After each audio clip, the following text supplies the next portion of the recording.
So it's been a few hours since the final men's college football playoff bracket has been revealed. And of course, there's going to be some riffraff about what's right and what's not. And of course, the Alabama fans and the Miami fans are going to have something to say, most notably, right? Alabama, they got 3 losses.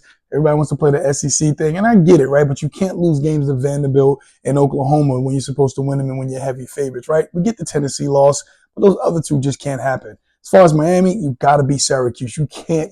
You definitely can't lose a game like that when everything that's on the line is on the line.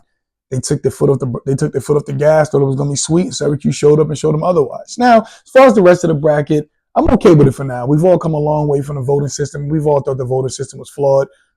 Some teams getting voted AP, champions. They didn't deserve to be champions, right? For me, most notably 1997 when Michigan had a split with Nebraska. I thought Michigan was the undisputed national champion that year, but I guess Tom Osborne got a parting gift. No disrespect, but Michigan should have been the only national champion that year. But that's a story for another day. Now, as far as this goes, the system is better than what it was, right? We come from the voting to BCS, and then we had the top 4, college football playoff. Now we've expanded it. And, look, I'm just against the top 4 teams having a bye. I personally don't like it. When I look at a Boise State as a 3rd seed or an Arizona State as a 3rd seed, I really don't like it, right? Like, I'm just going to be honest with you. Like, no disrespect to those fan bases, but I think we should expand it to 12, to 16 teams, and play it out like they do in the men's and women's NCAA basketball tournament, right? Then we'll really get to the bottom of it. Like, nobody should get a bye. I think we should just play it out the way they play it out in the basketball court.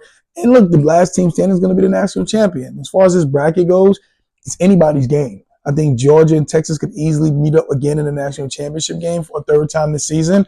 I can see Penn State sneaking in there. They kind of have a pretty smooth path. However, I don't see Oregon, the number 1 team in the country, kind of going through. I think they got done a raw deal with their seeding. Just my humble opinion, but it should be interesting to see how it plays out. Let me know what you think about this, but it's anybody's game.